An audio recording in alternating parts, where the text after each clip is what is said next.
tutazame hatima yetu. Utakufa katika hali gani? Unatakiwa umuombe sana Allah tabaraka wa taala akuwe katika khair, akupe husnul khitam.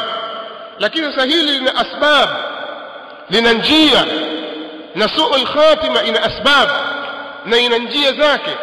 Anasema al-Imam al-Hafidh Abdul Haqq al-Ishbili rahimahullahu ta'ala, al-Hafidh Abdul Haqq al-Ishbili rahimahullahu ta'ala anasema walisu'il khatimati asbabun, mwisho mbaya una sababu nyingi. Walisu'il khatimati asbabun, mwisho mbaya una sababu nyingi. Walaha turuqun, na una njia nyingi. Wa abwabun, na una milango mingi kabisa. Anasema a'dhamuha al-inkibabu ala ad-dunya, sababu kubwa na mlango mkubwa na njia kubwa ya kumpa mtu mwisho mbaya ni mtu kuzama na kufidikia katika dunia. Al-inkibabu ala ad-dunya ni mtu kuzama katika dunia, wa talabuha, na kuitafuta dunia, wal hirsu alaiha, na kuipupia dunia. Yote yukombia yuko busy, natamani mimi nifanye kibwana, niko busy sana, natamani hili lakini nimetingwa sana.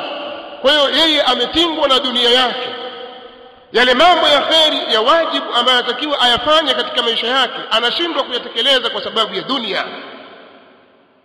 Mtu huyo anahesabika anapenda dunia, na itakuwa ni sababu ya kupata su'ul khatima, mwisho mbaya, kwa sababu kuna mambo ya kheri anashindwa kuyafanya kwa sababu ya dunia. Wama aktharahum al-yawm, na wingi ulioje leo katika zama hizi za leo.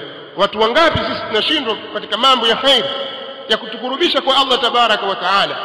Sababu na visingizio, wajua na watoto wataka school fees, kuna hiki, kuna kula, kuna kulipa kile.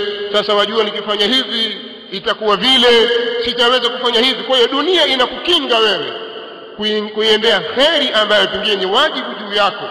Kwa hiyo moja katika sababu za kunikupelekea watu kuingia katika su'ul khatima, mwisho mbaya, ni al-inkibabu ala dunya wa talabuha wal hirsu alaiha wal i'radu 'anil akhirah, na kuipa nyongo akhirah.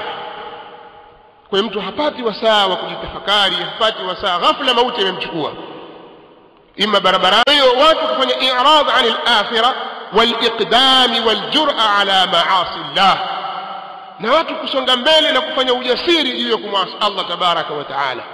Hizi ni katika sababu zinazopelekea su'ul khatima, mwisho mbaya kabisa.